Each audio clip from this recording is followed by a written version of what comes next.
Hello everyone and welcome back to the channel. If this is your first time here, thank you for clicking on it. Hopefully you're going to be able to learn something to be able to help you become a better leader for your dog, see your dog for what they are, so that way you can help them maneuver life a lot better and get you closer to achieving those goals that you have when you're originally getting your dog. All right, so this is a dog's life laid out on a graph. This may seem oversimplified, but sometimes it takes seeing things like this to be able to fully understand and see what it is and why your dog is doing what it is they're doing. So let's say, for example, well, first off, we all know that dogs only repetitively do what benefit them. And because of that, they're only going to do things that promote safety, promote life. They're not going to, for example, if you have an underground fencing system or an electric fence that's going around, above the ground, and they want to get on the other side because maybe they see a rabbit that they want to go get or a deer, but then they hit that electric wire and they get stimulated, what happens is that actually takes them closer to death. It takes them below that line. And remember, their only goal is to stay above that line. So if they hit that fence and say that their pain tolerance level is like this, that means that the correction was just enough that they want to avoid, but it wasn't so much that it sent them into panic. So in that moment, instead of going and getting the deer, they hit that fence and now they flee back. They choose flight. Remember, avoidance, submission, fight or flight.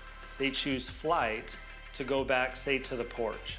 So as they're in the process of flight, they are running, and the whole time they're running, they're getting closer and closer, moving up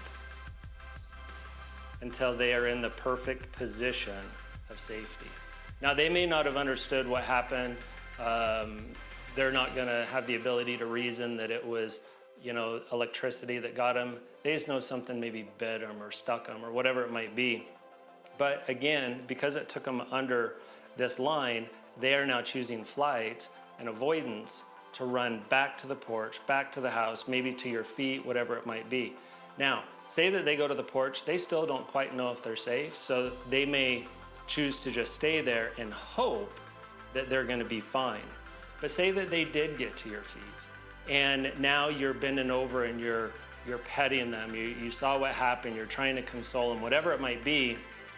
In that moment when you do that, because you're pack support, you are the ultimate safety in that moment for them, that's the perfect position of life. It's no different than if you were to be sitting on your couch and your dog walks over, jumps up on the couch, gets in your lap, you start loving on them, right? They're walking to you. Now they get up on the couch and they make it all the way up here, because the minute you start loving on them and then they fall asleep, they're in the perfect position of safety, the perfect position of life. So what we want to do is we want to be able to take this knowledge, go into it a little bit further, because this down here, out of everything that you ever learned, this down here is going to be probably the most important. So when we talk about a dog's pain tolerance, everybody has a different pain tolerance, every dog has a different level of pain tolerance. And then on top of it, that pain tolerance can increase through adrenaline rush.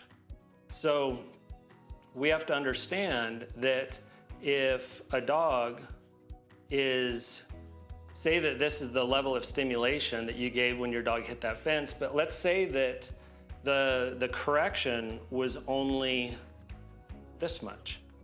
It might stop them in the moment, but it doesn't stop them from wanting to continue to go through or maybe continue to go get that deer, because it's below their pain tolerance level.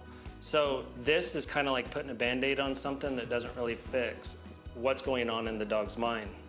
So anytime we're dealing with any type of correction, it's short and to the point, but it's some type of negative stimulation. Sometimes it can even be a voice. Some dogs are sensitive enough to where a voice is enough. And so that is where we have to be able to learn how to understand our dog and again, learn how to be that leader we need to be for them.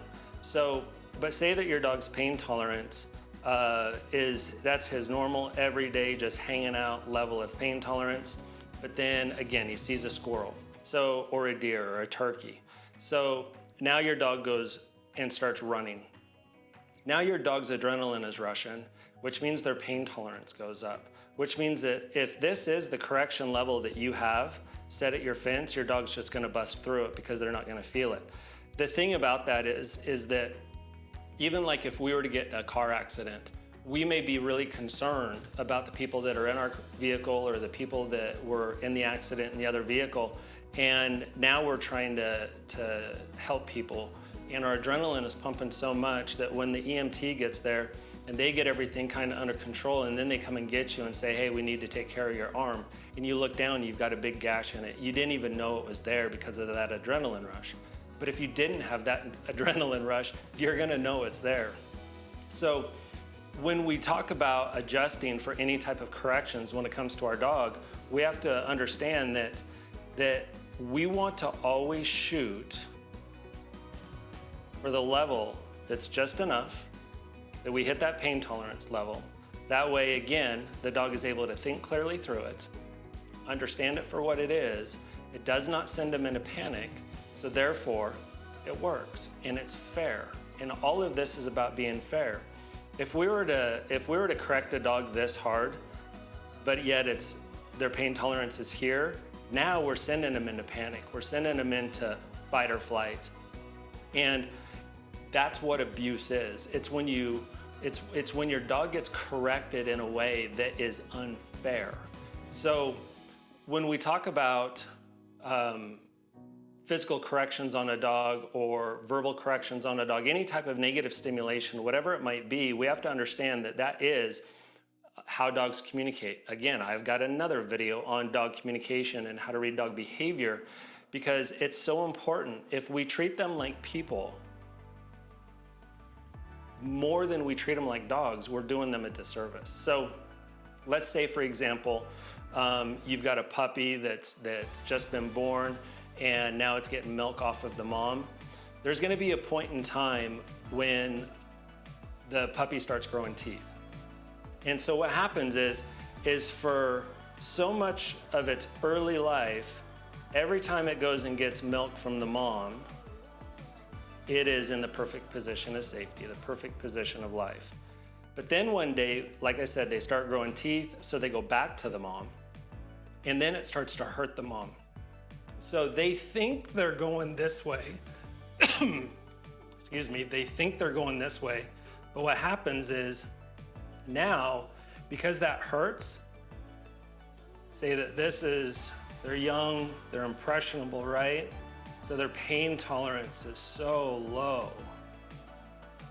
Now, the mom growls, which only gets to be about that level.